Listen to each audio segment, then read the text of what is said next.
नमस्कार, मी पूर्वी भावे आणि झिरो आवरची सुरुवात करणार आहोत आताच्या सर्वात मोठ्या बातमीने। सुनील तटकरे शरद पवारांच्या भेटीला पोहोचलेले आहेत।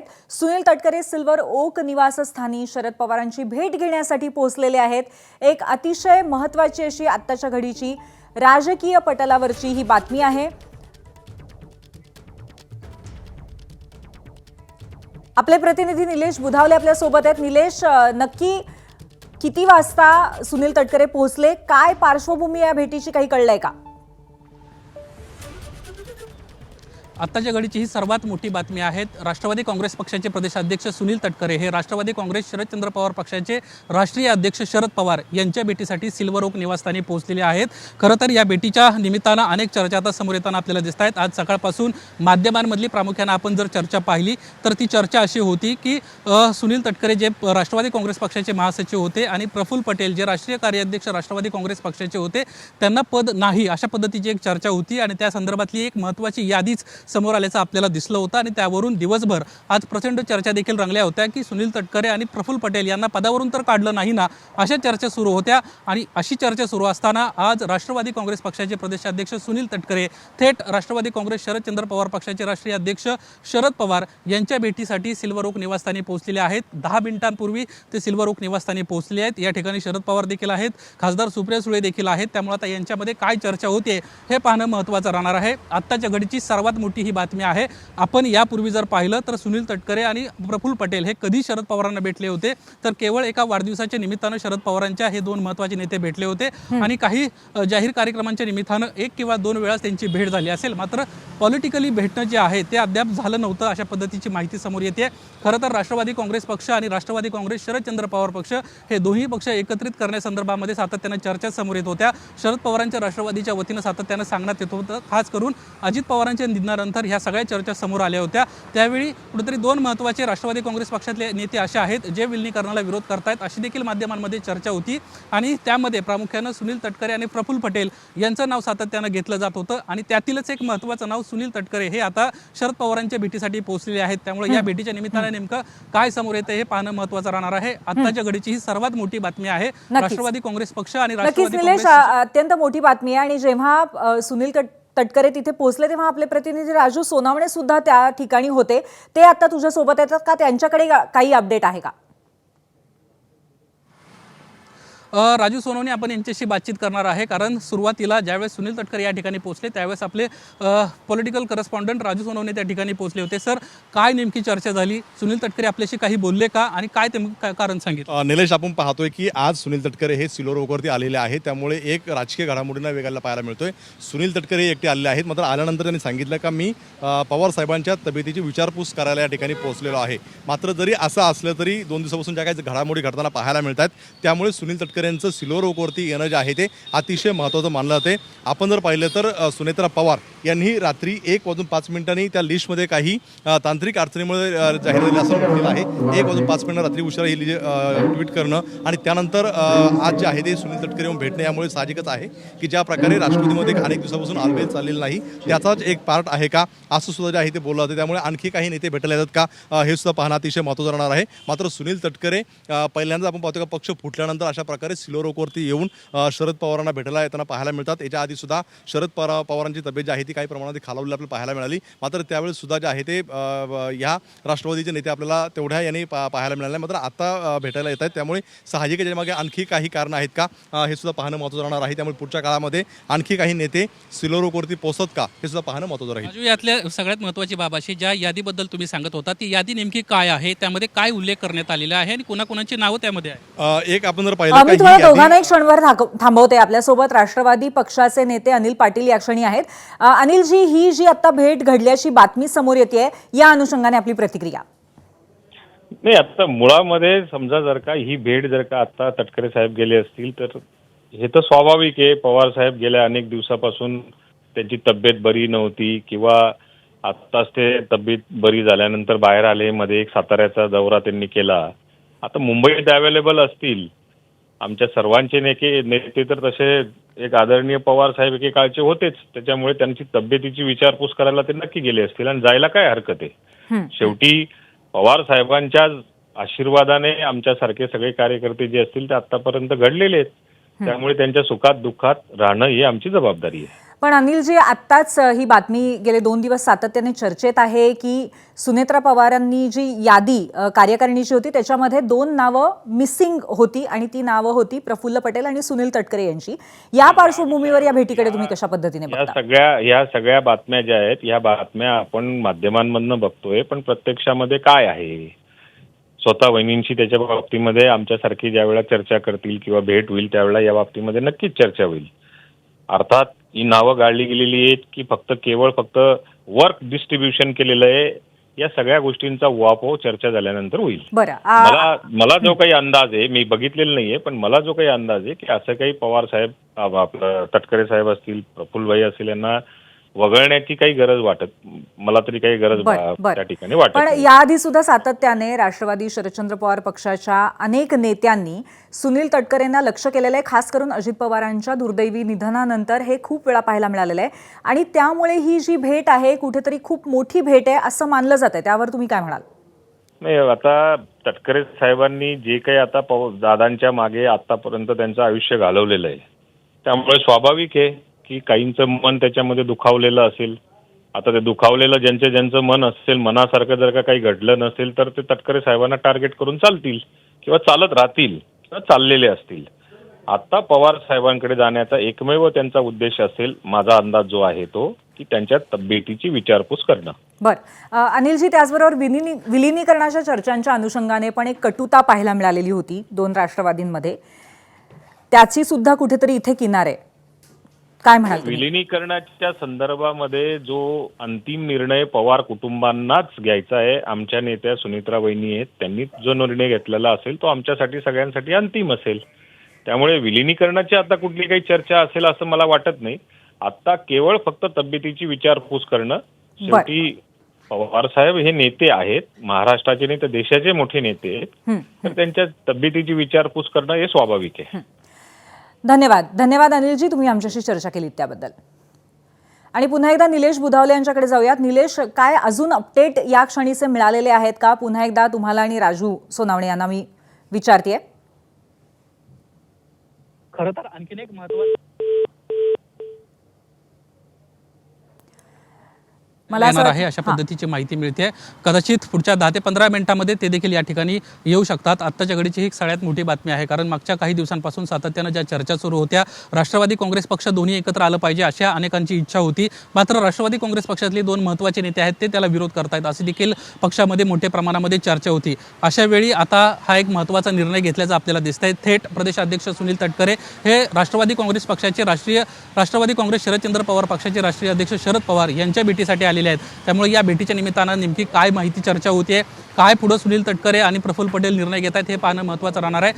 आजच्या दिवसभरातली आणखीन एक महत्त्वाची बातमी ही देखील आहे की ज्या पद्धतीनं रात्री उशिरा एक पत्र समोर आलं, त्या पत्रामध्ये सुनील तटकरे महासचिव पद त्यांचं राष्ट्रीय कार्यकारिणीमध्ये होतं आणि प्रफुल्ल पटेल यांचं राष्ट्रीय कार्याध्यक्ष हे पद होतं. ते पदच इलेक्शन कमिशनला जे लेटर देण्यात आलं त्याच्यामध्ये लिहिण्यात आलं नव्हतं. याचाच अर्थ हे दोघं या पदावर नाहीत. अशा पद्धतीची आज दिवसभर चर्चा सुरू झाली. ही चर्चा एकीकडे सुरू असताना राष्ट्रवादी काँग्रेस पक्षाच्या राष्ट्रीय अध्यक्ष सुनेत्रा पवार, प्रफुल्ल पटेल आणि सुनील तटकरे, पार्थ पवार हे एकाच विमानानं रात्री उशिरा गुवाहाटीला आसामला शपथविधीसाठी गेले होते आणि आज ज्यावेळेस रिटर्न माघारी आले त्यावेळी ह्या दिवसभरामध्ये एकीकडे ह्या चर्चा राजकीय सुरू असताना दुसरीकडे मात्र आपण एक आहोत हेच दाखवण्याचा कुठेतरी प्रयत्न होतोय का अशी चर्चा सुरू होती. मात्र आत्ताच्या घडीची ही मोठी बातमी आहे. थेट प्रदेशाध्यक्ष सुनील तटकरे शरद पवारांच्या भेटीला पोहोचले आहेत. त्यामुळे या भेटीच्या निमित्तानं पुन्हा एकदा राष्ट्रवादी काँग्रेस पक्षाच्या एकत्रीकरणाचा चर्चा सुरू होत आहेत का हे पाहणं महत्त्वाचं राहणार आहे. आपण मागे देखील काही दिवसांपूर्वी एक चर्चा रोहित पवारांकडून ऐकली होती की सुनील तटकरे आणि सुप्रिया सुळे यांना एक सेपरेट भेट घेतली होती ज्यावेळेस विलिनीकरणाच्या चर्चा सुरू होत्या. निलेश, तुला क्षणभर थांबवते. आपल्यासोबत आता राष्ट्रवादी शरदचंद्र पवार पक्षाचे खासदार अमोल कोल्हे आहेत. अमोलजी, आपण ऐकलंच असेल की सुनील तटकरे सिल्वर ओक निवासस्थानी शरद पवारांची भेट घेण्यासाठी पोहोचलेले आहेत आणि त्यामुळे एक राजकीय वर्तुळामध्ये प्रचंड मोठ्या या घटनेमुळे चर्चा प्रचंड होती. आपली प्रतिक्रिया यावर? ते आदरणीय पवार साहेबांची ही नेहमी भूमिका राहिलेली आहे की राजकारणात हा सुसंवाद हा कायम असला पाहिजे. आता सुनीलजी तटकरे हे जरी भेटीला पोहोचलेत तर भेटीत काय चर्चा होते ते बाहेर आल्यानंतर त्यावर भाष्य करणं उचित ठरेल, परंतु राजकारणात हा संवाद हा कायम राहिला पाहिजे ही भूमिका तर सगळ्यांचीच आहे. पण अमोलजी, अशा पद्धतीच्या संवादाच्या अनुषंगाने विलिनीकरणांच्या चर्चांची पण एक मोठी पार्श्वभूमी आहे. अजित पवार यांचं दुर्दैवी निधन झालं, त्यानंतर लगेच या चर्चा भरपूर झालेल्या होत्या. तर त्या दिशेने संकेत करणारी ही घटना मानायची का? नाही, ती चर्चा नेमकी काय होते याच्याविषयी माहिती मिळाल्याशिवाय लगेच तर्क बांधणं हे थोडंसं जास्त होईल. त्यामुळे आधी चर्चा काय होते, कुठल्या दिशेने काय कशासाठी ते गेलेत याचं कारण मला तरी ठाऊक नाही. त्यामुळे त्याविषयी तर्क व्यक्त करणं योग्य ठरणार नाही. अमोलजी, त्याचबरोबर राष्ट्रवादी काँग्रेसच्या कार्यकारिणीच्या यादीतनं सुनील तटकरे आणि त्याचबरोबर प्रफुल्ल पटेल यांची नावं वगळली गेल्याची बातमी आल्याचं आपण नक्कीच ऐकलं असेल. त्या दृष्टीने आपण या भेटीकडे कसं बघता? त्यानंतर एक खुलासा सुद्धा मला वाटतं माननीय उपमुख्यमंत्री सुनेत्रा वहिनींनी केला. त्यामुळे नेमकं ते त्यात काय घडलंय याविषयीची अजून स्पष्टता नाही. अमोलजी, त्याचबरोबर गेल्या काही दिवसांमध्ये सातत्याने सुनील तटकरेंच्या बाबतीमध्ये काही विधानं सुद्धा केलेले आहेत. धन्यवाद, आपण चर्चा केली त्याबद्दल. तब्येत अनेक दिवस ठीक नसल्यामुळे त्यांच्या तब्येतीची विचारपूस करण्यासाठी गेले काही दिवस वेळ मागितला होता, कारण साहेब ब्रीचखंडीमध्ये होते. आज मी गुवाहाटीला NDAचे मुख्यमंत्री झाले, त्यांच्या शपथविधीला त्या ठिकाणी गेलो होतो. उद्या नितेश राणेंचा दौरा आहे, परवा माझे दौरे आहेत आणि आजच साहेबाला वेळ होता, कारण ते नाहीत म्हणून तब्येतीची विचारपूस करण्यासाठी तिथं आलो. बाकी कुठलाही याच्याशी विषय नाही. दादांच्या नेतृत्वाखाली घेतलेला निर्णय, आता सुनेत्रा वहिनींच्या नेतृत्वाखाली आम्ही जे काही काम करतो ते ठामपणाने त्या ठिकाणी राहणार आहे. राष्ट्रीय कार्यकारिणीच्या बाबतीत जे झाले त्याबद्दल सर काही याचा काही संबंध याच्याशी नाही. त्या बाबतीमध्ये भेटी संदर्भ नाही, मात्र याचा बिलकुल संबंध नाही एक भाग. आणि त्यानंतर या संदर्भामध्ये वहिनींनी स्वतः ट्विट केलेलं आहे. या विषयावरती मला काय बोलायचं नाही. आजची भेट ही केवळ साहेबांच्या तब्येतीची विचारपूस करण्यासाठीच होती. आपण महासचिव पदावर आहात की नाही आहात? आपण पाहतोय सुनील तटकरे यांना स्पष्टपणे आता या ठिकाणी आपल्याला माहिती दिलेली आहे की आपण केवळ शरद पवारांच्या तब्येतीची चौकशी करण्यासाठी या ठिकाणी पोहोचलो होतो आणि या ठिकाणाहून आपण निघतो आहोत.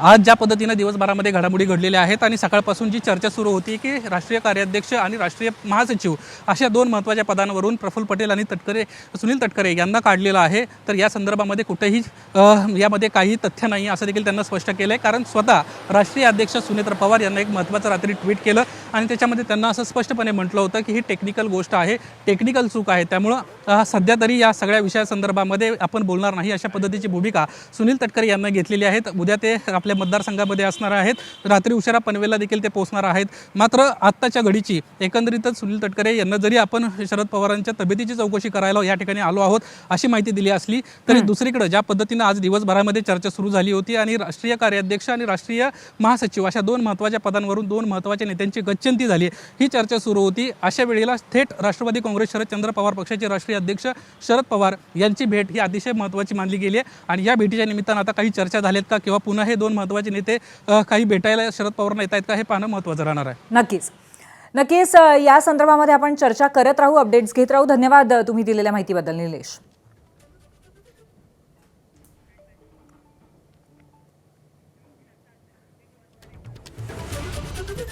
तर एक महत्त्वाची घडामोड अर्थातच घडलेली आहे. सुनील तटकरे यांनी नुकतीच शरद पवार यांची भेट घेतली आणि त्यानंतर लगेचच चर्चा तर प्रचंड झालेल्या आहेत. याच अनुषंगाने आता आपण थेट सुरुवात करूया चर्चेला. आज आपल्यासोबत आहेत भाजपचे आमदार अतुल भातखळकर आणि त्याचबरोबर काँग्रेसचे आमदार भाई जगताप. आज जो महत्त्वाचा दिवसाचा विषय आहे त्या अनुषंगाने आपण चर्चा करणार आहोतच, पण सुरुवातीला मी तुम्हा दोघांचं स्वागत करते. आणि आत्ता जी एक राजकीय घटना घडलेली आहे, सुनील तटकरे यांची आणि शरद पवारांची भेट, याच्यावरती सुद्धा एक छोटी छोटी प्रतिक्रिया मला तुमची घ्यायची आहे. सुरुवात करूया भाई जगताप यांच्यापासून. नाही, असं आहे की त्यांच्या पक्षाच्या बाबतीमध्ये मी काही वक्तव्य करणं तितकंसं योग्य नाही, परंतु ही गोष्ट आपल्या सगळ्यांना सर्वमान्यच आहे की पवार साहेबांच्या तब्येतीसाठी ते बघायला गेलेत असं मी तुमच्याच वाहिनीवर आता त्यांचं मी वक्तव्य ऐकलं. तर ही गोष्ट खरी असू शकते, कारण पवारसाहेबांची अलीकडे तब्येतीचा इश्यू आहे, आपल्या सगळ्यांना माहीत आहे. परंतु पवारसाहेबांची तब्येत बिघडण्याची कारणंसुद्धा वेगवेगळी आहेत, हे सर्वश्रुत आहे. आणि त्यांच्या तब्येती बिघडण्याच्या मागेसुद्धा काही राजकीय कारणं असू शकतात. आणि आता ते त्यांच्या भेटीला जाताना ते असं म्हणताय फक्त तब्येतीची चौकशी नक्कीच. करण्यासाठी, तर त्यामुळे मला नक्कीच, असं वाटतं की नक्कीच भाई. त्यांनी त्याचा खुलासा केलेला आहे. बरोबर आहे, नक्कीच. अतुलजी, तुम्हाला हे पटतंय का? आता जे भाईंनी म्हटलं त्याप्रमाणे तुम्हालाही तेच कारण वाटतंय का? नाही, आता सुनील तटकरेंनी स्वतः सांगितलंय की तब्येतीची विचारपूस करण्याकरता ते भेटलेले आहेत. आणि भारतीय जनता पार्टी म्हणून मी एवढंच सांगेन की राष्ट्रवादी काँग्रेस पार्टी अजित पवारांच्या नेतृत्वाखालची हा एक स्वतंत्र राजकीय पक्ष आहे आणि त्यांनी आपली भूमिका वेळोवेळी या संदर्भातली स्पष्ट केलेली आहे. त्यामुळे त्यांनी काय भूमिका घ्यायची आहे, त्यांचं आणि शरद पवार गटाचं विलिनीकरण होणार आहे की नाही, हे त्या पक्षाचे विषय आहेत. त्याच्यावर कुठल्याही प्रकारचं भाष्य आम्हाला करायची इच्छा नाहीये. महायुती भक्कम आहे, एवढं मात्र मी 100% सांगेन. महायुतीचं सरकार भक्कम आहे. नक्कीच. आपण आपला विषय सुरू करणार आहोत, पण त्याआधी आज तटकरे या भेटीनंतर काय म्हणाले आपण एकदा पाहूयात.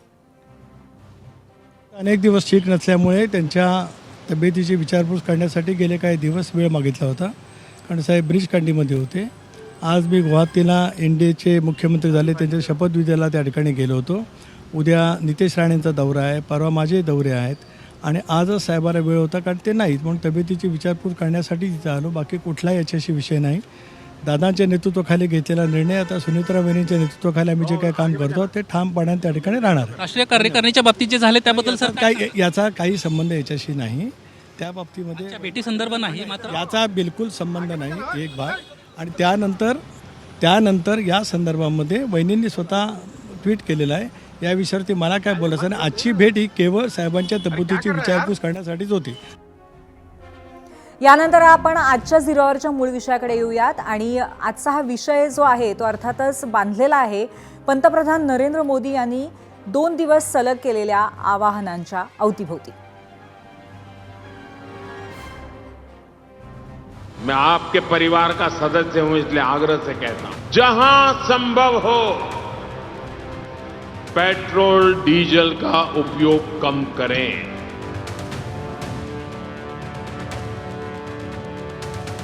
आपको तो अब शादी स्टैच्यू ऑफ यूनिटी वहीं पर जाके करनी चाहिए.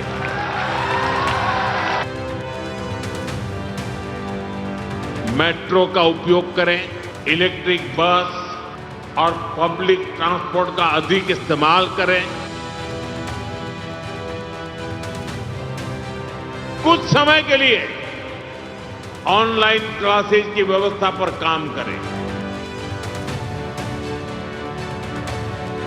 जब तक हालात सामान्य न हो, हम सोने की खरीद को टालें. गोल्ड की जरूरत नहीं है.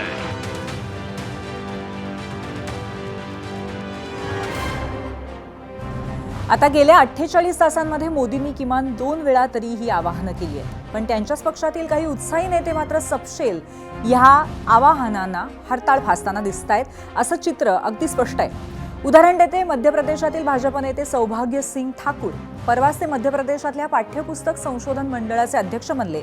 मग काय, नेताजी आणि त्यांच्या उत्साही कार्यकर्त्यांनी केलं शक्तीप्रदर्शन. किमान 300-350 गाड्यांचा ताफा उज्जैनहून भोपाळकडे निघाला. आता 4 चाकींचं मायलेज साधारण एका लिटर मागे 15 ते 20 किलोमीटर इतकं असतं. आणि आता आपण 20 किलोमीटर प्रति लिटरनं जर आकडेमोड केली तर सौभाग्यसिंग ठाकूर यांचा 400 गाड्यांचा ताफा उज्जैनहून भोपाळकडे निघाला. हे अंतर 200 किलोमीटरचं आहे, म्हणजे प्रत्येक गाडीला उज्जैन ते भोपाळ 10 लिटर डिझेल किंवा पेट्रोल लागलं असेल.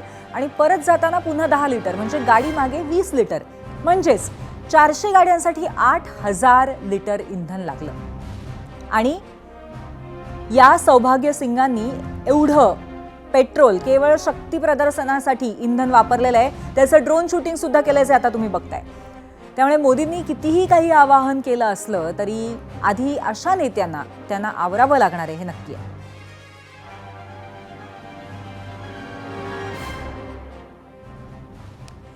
पण यात सगळा मुद्दा काय आहे की इराण युद्धामुळे भारताच्या अर्थव्यवस्थेवरती मोठं संकट उभं राहिलंय. ते संकट किती गहिरं होऊ शकतं याचा अंदाजही आलेला आहे. आणि म्हणूनच की काय, युद्धाच्या 2.5 महिन्यानंतर मोदींनी काटकसरीचं आवाहन केलंय. त्यावर त्यांच्याच काही नेत्यांनी हरताळ फासला. त्यामुळे विरोधकांनाही चांगलीच संधी मिळाली. विरोधकांच्या टीका आपण पाहणार आहोत, मात्र राज ठाकरेंची एक पोस्ट पाहूयात. त्यासाठी जाऊयात मीडिया सेंटरला. राज ठाकरेंनी रोखठोक सवाल केलेले आहेत आपल्या पोस्टच्या माध्यमातून. सस्नेह जय महाराष्ट्र. पंतप्रधान श्री नरेंद्र मोदींची श्री नरेंद्र मोदींनी 2 दिवसांपूर्वी तमाम भारतीयांना काटकसर करायचं आवाहन केलं होतं. स्वतः पंतप्रधान आणि त्यांचे सगळे सहकारी देशभर काहीशे गाड्यांचा ताफा घेऊन मिरवणुका काढतायत. स्वतःवर फुलं उधळून घेत आहेत. त्याचं काय करणार आहात आपण? आमच्याकडून चूक झाली त्याबद्दल दिलगिरी व्यक्त करून यापुढे माझ्यासकट कोणीही काही असं करणार नाही असं सांगणार आहात का? चुका तुमच्या आणि त्याचा भुर्दंड जनतेला का? आता पंतप्रधान 15 मे पासून परदेश दौऱ्यावरती निघालेत. दौरे तुम्ही थांबवा, मग आवाहन करा. आवाहनाची कृती स्वतः पंतप्रधान करतील का आणि त्यांच्या पक्षाच्या लोकांकडनं करून घेतील का? येत्या काळामध्ये सरकारला पेट्रोल डिझेलचे भाव दणदणीत वाढवायचे असणार, त्याची पूर्वतयारी सुरू आहे असंही म्हटलंय राज ठाकरे यांनी आपल्या पोस्टमधनं. इंधनाचे भाव वाढले की लोक आपोआप न परवडल्यामुळे वापर कमी करणार असंही त्यांनी याच्यामध्ये म्हटलेलं आहे. तर कधी काळी गुजरात मॉडेलला देशभरामध्ये प्रसिद्ध करत मोदींना पंतप्रधान पदासाठी खुला पाठिंबा देणाऱ्या राज ठाकरेंची आजची ही पोस्ट आहे. याच पोस्टमध्ये संसदेच्या विशेष अधिवेशनाचीही मागणी त्यांनी केली आहे.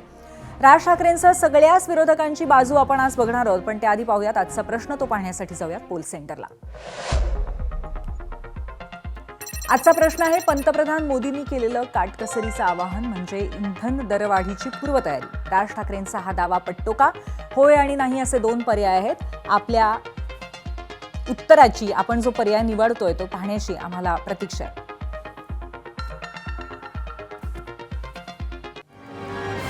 आणि आता याच अनुषंगाने काय काय प्रतिक्रिया आल्या ह्याच्यावरती आपण चर्चा करणार आहोत. त्यासाठी आज आपल्यासोबत 2 पाहुणे आहेत. त्यांचं खरं तर मी मगाशी तुम्हाला परिचय करून दिलेला आहे. आपल्यासोबत आहेत भाई जगताप, काँग्रेसचे आमदार, आणि त्याचबरोबर भाजपचे आमदार अतुल भातखळकर. पहिला प्रश्न घेऊन अतुलजी मी तुमच्याकडे येते. पंतप्रधानांनी आवाहनं केली सर्वसामान्यांना, पण त्याचबरोबर काही मंत्र्यांनी मात्र त्यांची साफ निराशा केली आहे. तुमची प्रतिक्रिया त्यावर? नाही, पहिला मुद्दा, पंतप्रधानांनी देशातल्या सर्व जनतेला अत्यंत योग्य असं आव्हान केलेलं आहे. आता महाराष्ट्रातल्या मंत्र्यांनी आपले परदेश दौरे त्या ठिकाणी तात्काळ रद्द केले. आपण एक कुठलं तरी उदाहरण दाखवलं, मला काही स्क्रीन पाहता आला नाही, पण त्याची दखल भारतीय जनता पार्टीचं तिथलं सरकार, तिथले नेते हे 100% घेतील. पण पंतप्रधानांनी आव्हान केलेलं आहे, त्या आव्हानामागचा अर्थ काय आहे? मला दुर्दैव आणि खंत या गोष्टीची आहे की काँग्रेस पासून राज ठाकरेंपर्यंत सर्व राजकीय पक्षांनी यातही राजकारण करण्याचा हीन प्रयत्न केलेला आहे. हे अत्यंत निंदनीय आहे.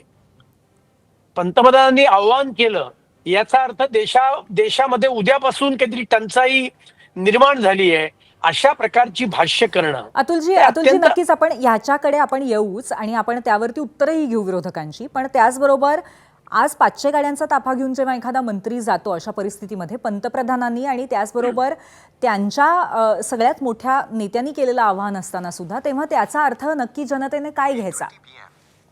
मी सुरुवातीलाच म्हटलं की जे तुम्ही कुठलं उदाहरण दाखवताय त्याचं कोणी समर्थन करत नाहीये. त्याची दखल, समजा ते मध्य प्रदेश मधलं उदाहरण असेल तर मध्य प्रदेशचे भारतीय जनता पार्टीचं नेतृत्व, तिथले मुख्यमंत्री आमचे या संदर्भातली दखल घेतील आणि या संदर्भात ज्या कोणी व्यक्तीने हे केलंय असं तुमचं म्हणणं आहे त्या व्यक्तीला योग्य ते सांगितलं जाईल. पण मुद्दा काय आहे? पंतप्रधानांनी आवाहन केल्यानंतर जसं कोरोनाच्या वेळेला या देशातल्या विरोधकांनी टिंगलटवाळी केली, मग मेणबत्त्या लावायला सांगितल्या, टाळ्या वाजवायला सांगितल्या, त्याच्यावरनं एवढा हल्लागुल्ला केला. आता महाराष्ट्रावर, देशामध्ये अल निनोचं संकट आहे, तर पाणी कपातीचा इशारा दिलेला आहे.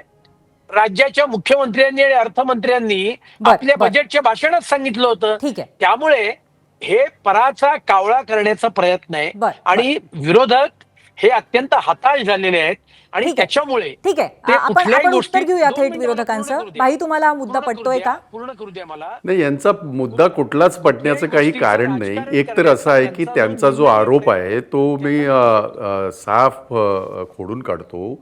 देशाच्या पंतप्रधानांना देशाची आर्थिक स्थिती असेल, संबंधित काही प्रश्न निर्माण झाले असेल तर ते देशाच्या जनतेला आव्हान करू शकतात आणि हा त्यांचा पूर्ण अधिकार आहे.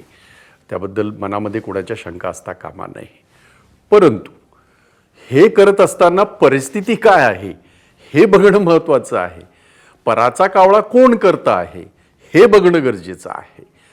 तुम्हाला जास्त लांबचं नाही, आता अतुलजी म्हणत असताना मध्य प्रदेशात काय झालं, अहो त्यांनी ते संपूर्ण देशाला आव्हान केलं, तुमच्या सहित सगळ्या देशाला आव्हान केलं. बरं ते राहू द्या मध्य प्रदेशचं. मुंबईचे अध्यक्ष अमित साटम आज ते सगळं गाळ काढलेले ते गटार बघायला किती लोक होते सांगा बघू, दाखवा जरा तुम्ही. तो सगळा जो ताफा घेऊन ते फिरत होते, आजचीच गोष्ट आहे, बरं, कालची 25 नव्हे, गाड्यांचा ताफा ते घेऊन फिरत आजचीच होते असा आहे. आरोप आहे. त्यामुळे अतुलजी कसं आहे, आम्ही फक्त विरोधक आहोत आणि फक्त आम्ही असा विचार करतो असं नाही. देशाच्या पंतप्रधानांनी केलेलं आव्हान हे त्यांनी करू नये असं आमचं कोणाचं म्हणणंच नाही. अहो पण याची परिस्थिती 4 दिवसापूर्वी आमचे संरक्षण मंत्री राजनाथ सिंग यांनी काय सांगितलं, 60 दिवसापर्यंतचा पूर्ण साठा आपल्याकडे आहे, गॅसचा सुद्धा बाकीचा सुद्धा आपल्याकडे पूर्ण साठा आहे असं त्यांनीच सांगितलं, मी नव्हे, अख्ख्या देशातल्या जनतेने बघितलं. मग आता असं अचानक काय झालं की देशाच्या पंतप्रधानांना असं सांगावं असं वाटलं आणि मग राज ठाकरे म्हणतात ते खरं आहे की त्यांना हे सगळं असं वातावरण तयार करून या देशाच्या जनतेच्या माथी पेट्रोल ह्याची दरवाढ, डिझेल दरवाढ आणि अर्थात गॅसची दरवाढ जी ऑलरेडी झालेली आहे ती अधिक करायची आहे, हा त्याच्यातला अर्थ निघतो.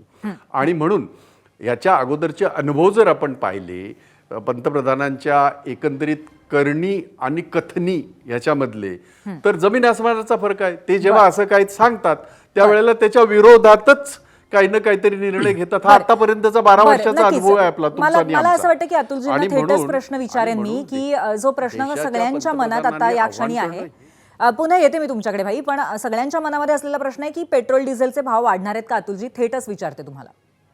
असं आहे, इराण अमेरिकेच्या युद्धामुळे केवळ भारताची अर्थव्यवस्था संकटात आलेली नाहीये, तर अख्ख्या जगाची अर्थव्यवस्था संकटात आलेली आहे.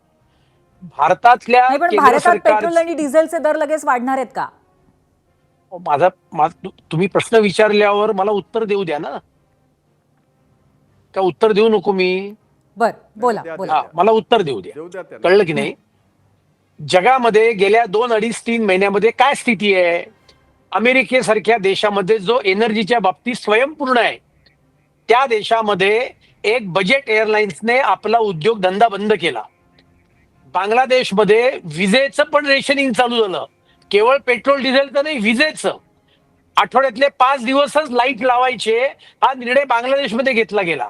श्रीलंकेमध्ये चौपटीने अतुलजी, पेट्रोल डिझेलचे दर- तुमचा मुद्दा अहो, चुकीचा जरा- नाहीये. 2-3 महिन्यापासून नाही, मी युद्धाचे असं नाही गंभीर तुमच्या परिणाम प्रश्नाला- बघितले जात आहेत. नाही, असं नाहीये. तुम्ही मला उत्तर बोलवलेलं आहेत, तर मी जे बोलतोय ते तुम्हाला ऐकून घ्यावं. बर, ठीक आहे, कळलं बोला. की नाही? हा, असं नाही होणार. आणि त्यामुळे जगाच्या अर्थव्यवस्थेवर परिणाम झालेले आहेत. युरोप सारख्या देशामध्ये एनर्जी बिल ही दुपटीने वाढलेली आहेत. या सगळ्या पार्श्वभूमीवर भारतासारखा देश जो आपल्या 85% एनर्जीचं इम्पोर्ट करत असतो, त्या देशामध्ये 2.5 महिन्यानंतर सुद्धा आपण सर्वसामान्यांकरता पेट्रोल डिझेलची दरवाढ केलेली नाहीये. आंतरराष्ट्रीय दरामध्ये $120 प्रति बॅरल हे ऑइल झालेलं आहे. ते अंदाज वर्तवत 200 पर्यंत जाईल. ते कधी खाली येत आहे, कधी वर जात आहे, आणि युद्ध कधी संपेल याची आता शाश्वती नाहीये.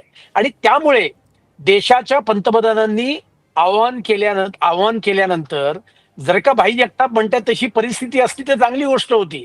पण राहुल गांधींनी 24 तासाच्या ट्विट केलं की तुम्ही सोनं कशाला आयात करताय. इंदिरा गांधींनी पण सांगितलं, फार इंदिरा गांधींचे जमान्यात नको जायला.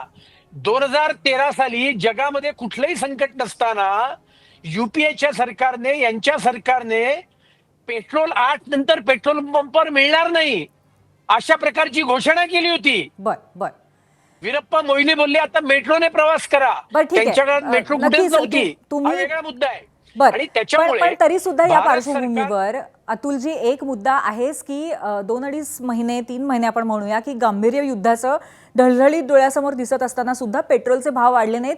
ही जमेची बाजू वाटत असताना अचानक सोनं घेऊ नका असं जेव्हा पंतप्रधान सांगतात किंवा सगळ्या गोष्टी कुठेतरी वाचवून ठेवा, काटकसर करा, तेव्हा जी धडकी भरते सर्वसामान्यांना ती खूप मोठी असते. पुन्हा एकदा भाईंकडे जाते. भाई बोला. माझी विनंती राहील की कारण अतुलजी नेहमीप्रमाणे त्यांच्या अनेक मुद्द्यांना त्यांना स्पर्श करावासा वाटला. इंदिरा गांधींना स्पर्श करावासा वाटला, राहुल गांधींना स्पर्श करावा, त्याच्याशिवाय ह्यांचं काही पूर्ण होणार नाही. पण मला त्यांना मुद्दाम सांगावंसं वाटेल याच्या काळामध्ये 1967 साली जेव्हा इंदिरा गांधींनी असं सांगितलं त्यावेळेला तो देश भारत देश आणि आता 2026 मधला भारत देश ह्याच्यामध्ये जमीन आसमानाचा फरक आहे. अतुलजी तुम्हालाही ते समजतंय. एक गोष्ट अशी आहे की 1962 संकट कुठलं सालचं होतं ते चीनचं युद्ध, 1965 सालचं पाकिस्तानचं युद्ध, 1967 सालची परिस्थिती, या परिस्थितीच्या पार्श्वभूमीवर त्यांनी सांगितलं होतं आणि लालबहादूर शास्त्रींनी सुद्धा सांगितलं होतं की आपण सोनं आहे ते आपल्या देशाकडे द्या, जेणेकरून आपला आंतरराष्ट्रीय जो व्यवहार होतो तो त्या माध्यमातून होतो, डॉलरच्या माध्यमातून होतं, त्याच्यासाठी त्यांनी सांगितलं होतं. मग तुम्ही कबूल करता का? आज परिस्थिती देशाची एकीकडे तर म्हणताय तुम्ही विश्वगुरू, एकीकडे म्हणताय तुम्ही सक्षम भारत, एकीकडे म्हणताय 5वी अर्थव्यवस्था जगातली, पण तुलना करताना तुम्ही 1967 साल 1962 साल करताय. हे दुर्दैवी आहे. 2013 राहिली गोष्ट आपण जे म्हणालात ते खरं आहे. हे 2.5 महिन्यापासून दिसत असताना मग निवडणुका व्हायच्या वाट बघत होतात का? तुमच्या त्या मताशी मी अजिबात सहमत नाही मॅडम. त्याचं कारण असं की 2.5 महिने झाले युद्ध सुरू होऊन. ह्या सगळ्या परिस्थितीची कल्पना या देशाच्या पंतप्रधानांना नव्हती का? तर होती, पण निवडणुका लढायच्या होत्या. आपण पटकन बोलून गेलात की ते बरं झालं की त्या काळामध्ये तुम्ही 2 महिने वाढवलं नाही. अहो त्यांना निवडणुका जिंकायच्या होत्या, हाच त्यांचा एजेंडा आहे. आतापर्यंत ही पहिली वेळ नाहीये. अशा पद्धतीने त्यांनी अनेक वेळेला देशाच्या लोकांना नेहमीच अशा पद्धतीने संकटात टाकलेलं आहे. हे काय गोष्ट करतात आहेत. $150 होता मनमोहन सिंगाच्या काळामध्ये 2009 आणि 2010च्या वेळेला जेव्हा आंतरराष्ट्रीय ही होती, पूर्ण मंदी होती त्यावेळेला, पण तेव्हाही सुद्धा अशी घटना घडली नाही. हे मला निश्चितपणे या ठिकाणी सांगायचं वाटेल. आणि म्हणून आपण असलं काहीतरी हे सांगण्याचा जो प्रयत्न करताय आणि तो संदर्भ लावण्याचा नक्कीच भाई, अगदी हाच मुद्दा आज राज ठाकरेंनी मांडलेला आहे. अतुलजी अगदी या सगळ्यावरती अगदी थोडक्यामध्ये तुमचं उत्तर. 2013 मध्ये देशाचे तत्कालीन पंतप्रधान मनमोहन सिंग यांनी देशाच्या लोकसभेत सांगितलं सोनं खरेदी करू नका, पेट्रोल डिझेलची दरवाढ आम्हाला का करावी लागतीये. तत्कालीन अर्थमंत्री पी चिदंबरम 2013ला त्यांनी सांगितलं की सोनं खरेदी करू नका. मनमोहन सिंग बोलले पैसे झाडाला लागत नाहीत. वीरप्पा मोईलींनी 8 नंतर पेट्रोल पंप बंद होणार हे प्रपोजल आणलं. 2013ला कुठलं जागतिक संकट होतं? कुठलंच नव्हतं. आता देशाची परिस्थिती, आज आपल्या देशाकडे $690 बिलियन एवढा परकीय साठा आहे.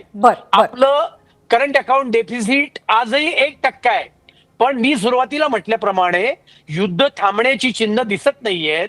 सरकारने किती प्रयत्न केले तरी सुद्धा युद्ध लांबतंय आणि त्यामुळे प्रधानमंत्र्यांनी काटकसरीचं आव्हान केलेलं आहे. यात अस्वाभाविक काय आहे? आपण पाणी बचतीचं आव्हान नेहमीच करत असतो. आता अल निनो. बरं ठीक आहे, नक्कीच अतुलजी, मला असं वाटतं की भाईंनी सुरुवातीलाच म्हणलं की अशा पद्धतीने आवाहन करणं हा कुठल्याही पंतप्रधानांचा हक्क असतो आणि त्याच अनुषंगाने त्यांनी तर आवाहन केलेलं आहे. आणि त्याचबरोबर महत्त्वाची गोष्ट अशी आहे की तुम्ही मगाशी खूप मुद्दे मांडलेत, पण याआधी मात्र काँग्रेस सरकारच्या काळामध्ये अगदी अवघड परिस्थितीमध्ये सुद्धा 100 रुपयाच्या वरती पेट्रोल गेलेलं नाहीये. ही सुद्धा खरी गोष्ट आहे. 65 रुपयाच्या, 100 नव्हे, 100 आता झालंय. नक्कीच काही गोष्ट असते की नाही. 100 हे कधीच नव्हतं. लोकांना दरवाढीपासून वाचवायचं म्हणून सरकारने एक्साईजची ड्युटी पेट्रोलियम कंपन्यांवरची कमी केली, पेट्रोल डिझेलवरची कमी केली. काही आणि हे तुम्ही 12 वर्षातले ह्याचे कर्तृत्व आहेत. अर्थशास्त्राविषयी बोलताना आणि सगळ्यात महत्वाचं आर्थिकदृष्ट्या खरं बोलावं याच्यामध्ये माणसाने. जेव्हा आपल्याला इराणकडनं स्वस्त तेल मिळत होतं, फक्त अहो, माय इराणकडनं डिअर तेल फ्रेंड घ्यायचं नाही हा निर्णय तुमच्या डोनाल्ड सरकारचा ट्रम्प होता. यांनी डोळे आमच्या सरकारचा दाखवल्यावर, नाही. त्यांनी कळलं की नाही? सांगितल्यावर हा. तिकडून बंद केलं. त्यांनी सांगितलं रशियाकडून घ्या, इराणच्या रशियाकडून घेतलं. सरकारने बरं, ठीक त्यांनी आहे. त्यालाही मला असं घेतलं. वाटतं की आपला विषय भरकटत त्याच्यानंतर चाललेला आहे, पण परत दुर्दैवाने त्याची जर खरोखरच पाठचं राज ठाकरे यांनी पाऊल म्हणल्याप्रमाणे घेतलं. इंधन वाढीची आणि या चावल असेल सगळ्याचं- तर या कदाचित ही सगळ्याचं चर्चा कारण वारंवार अशा पद्धतीने या होत राहील. देशाच्या धन्यवाद, तुम्ही दोघे इथे आलात आणि चर्चा केली दुर्दैवाने त्याबद्दल. डोनाल्ड ट्रम्प नावाचा तुम्हालाही माहिती आहे की 3 मे रोजी नीट परीक्षेचा पेपर होता आणि तो फुटल्याचं आज समोर आलंय. त्यामुळे लाखो रुपये खर्च करून आणि दिवसातले 18 तास अभ्यास केलेल्या प्रामाणिक विद्यार्थ्यांना जबर धक्का बसलाय. पेपर फुटल्यामुळे ती परीक्षाच रद्दबातल करण्याची घोषणाही परीक्षा घेणाऱ्या नॅशनल टेस्टिंग एजन्सीनं केली खरी, पण खरा प्रश्न हा आहे की वारंवार हे का होतंय. याआधी 2024 मध्येही नीट पेपर फुटीचं प्रकरण बाहेर येऊन पुन्हा परीक्षा रद्द करावी लागली होती. आता पुन्हा परीक्षा रद्द झाली आहे. यात भरडले जात आहेत लाखो विद्यार्थी. तर हा पेपर फुटला कसा, हा सगळ्यात मोठा प्रश्न आहे. यामध्ये धक्कादायक बाब अशी आहे की हा फुटलेला पेपर सर्वात आधी नाशिकमध्ये प्रिंट झाला होता. त्यामुळे खरात, कॉर्पोरेट जिहाद या प्रकरणांमुळे आधीच बदनाम झालेल्या नाशिकमध्ये पुन्हा एक नवा गुन्हा घडल्याचं समोर आलंय. नीट परीक्षा रद्द करण्याची नामुष्की NTA वरती ओढवल्यानंतर त्याचा विरोधकांनीही खरपूस समाचार घेतला. ही संपूर्ण यंत्रणाच भ्रष्टाचाराने बरबटलेली असल्याची टीका करण्यात आली आहे आणि त्याच वेळी परीक्षा नंतर पुन्हा नव्या प्रश्नसंचासह होणार आहे असंही कळतंय. त्यामुळे विद्यार्थी बिचारे पुन्हा एकदा परीक्षा देण्यासाठी स्वतःची मानसिक तयारी करतायत.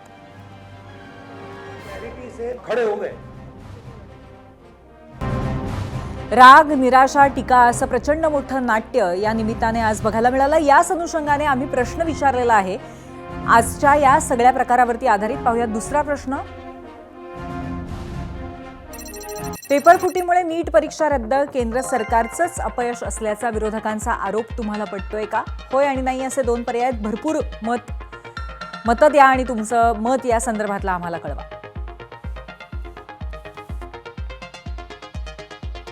दिलेली परीक्षा रद्दबातल झाली, ती आता पुन्हा होणार, कधी होणार हे कोणालाही माहिती नाही आहे. या स्थितीमध्ये विद्यार्थ्यांनी घाबरून जाऊ नये असं आवाहन कोचिंग क्लासेसकडनं केलं जात आहे.